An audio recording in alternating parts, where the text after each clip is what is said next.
Down she goes.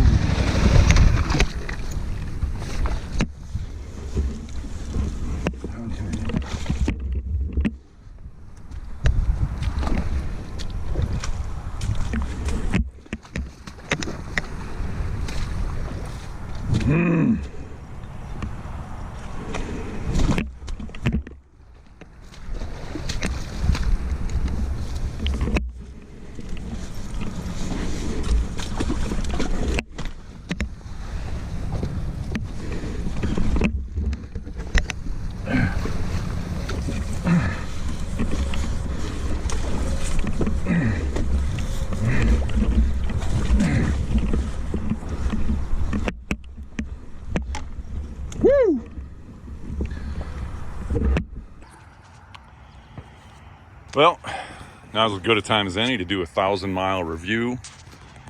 I got the bike July 1st, and it's the 23rd, 4th, something like that today. Took it out on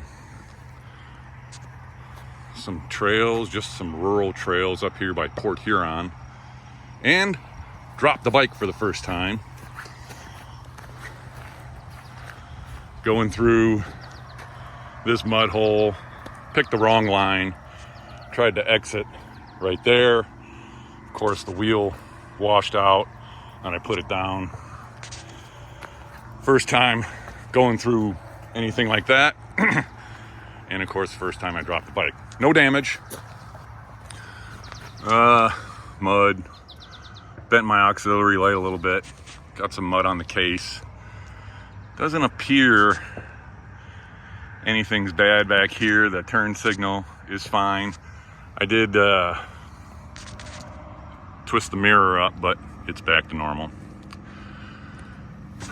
But up until that, this was kind of my first time on a enduro trail, and it handled really well. I'll put some video up of it up until there. But I want to talk about some things that I like about this bike. I had a 2018 Suzuki 650 XT, and it was a nice bike. It really rode well on the streets. I did some gravel roads. I never did anything like this with it, but I did some gravel roads and it handled it perfectly. But this one handles so much better with the traction control settings and the Suzuki drive mode settings, and the ability to turn off the ABS or put it on. This thing, for somebody who's as inexperienced as I am on these things, this thing handled it really well. Better than I'm capable of riding it. But I wanted to go over some of the things I like. First of all, the color is what attracted me. I'm a big Michigan fan, went to Michigan. So the yellow and blue, that's what I had to have. When I saw that they were coming out with this, I wanted it. The size, it's a little bit taller, but I think a little bit narrower, especially here by the tank. My legs, I'm 6'3", 235 pounds. My legs fit right in there. So when I need to grip the bike with my knees, it's perfect. I think where the pegs are and the bend in my knee is just fine. I had to have a lowering kit on my 18, and I don't think I need to do that on this. The pegs, there is a rubber insert that comes with the bike stock, but you can take it out quite easily, a couple of bolts. And these are adequate, I would say. Not bad at all. It's smooth. This bike's engine, the parallel twin 270-degree crank, is super smooth. Great acceleration, and you can change how much you want that acceleration to respond through the Suzuki drive mode. For here, I put it on B. A is very snappy, more snappy than I would want it because I'm just not good enough. B is perfect for the road, very smooth power range, and it handles it very well. It's got fully adjustable suspension. So I'll start here in the rear. You can adjust your preload here Okay, and I've actually cranked mine up a little bit because I weigh 235 pounds, so I want it up a little bit more. So you can adjust your preload for if you're riding solo, or if you're 2-up, or if you've got it loaded. And then you can really refine it with compression damping and rebound damping. And there's some, it's on the other side, but you adjust it by turning at the top of the shock and at the bottom. You can adjust it.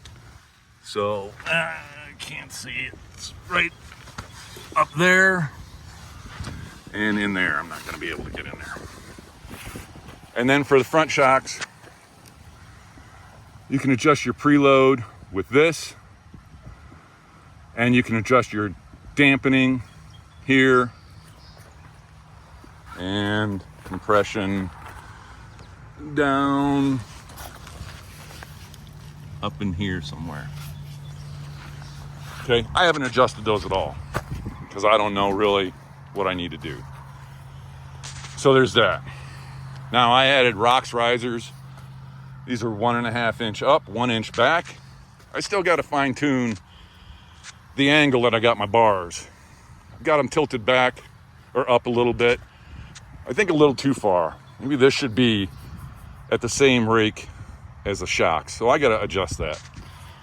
And then I adjusted these a little bit forward for when I'm standing, but then that makes it a little uncomfortable when I'm riding on the highway or the surface street. Good looking bike. There's nothing bad I have to say about its performance. Now, there's a couple things that I don't like. First of all, this is nothing. It might as well not be there. That's the stock windscreen. It doesn't provide much of anything at all. The wind blasts you right in the face. And with my Scorpion helmet, it makes it awful loud when you're at cruising speed. So I've got a Suzuki high screen on order, waiting for that to come in. The other thing I don't like is at 5,000 RPMs, it is buzzy, and you feel it in the grips. This mirror shakes. Oddly, the left mirror shakes more than the right mirror, and I don't know why. And you feel it a little bit in the pedals. And it's just in that 5,000 RPM range, maybe to 5,500. And I don't know if there's a way to dampen something in here. I don't know. Maybe you just got to deal with it. If you're riding around doing this stuff, no problem. If you're cruising the highway at 75 or whatever, you're going to feel it a little bit. It's not terrible. It's not something that I would not get this bike for, but it's there. Below the sweet spot for this bike is 4,500 RPMs. Man, it is smooth. I love it. Another thing is this seat, I think, kind of pushes me forward a little bit, and it just feels like I'm kind of tilted up. I don't know if I need to change that or just get some more time in the seat, but we'll see about that. Another thing that I noticed, there is some significant heat coming off the engine. If you're cruising on the highway, you're not going to notice it. But if you're in stop and go traffic and it's a warm day, you're going to feel the heat coming off the engine on both legs. Of course, the slower you're going or the hotter it is, the more you're going to feel it. But it's just something you have to deal with, I suppose.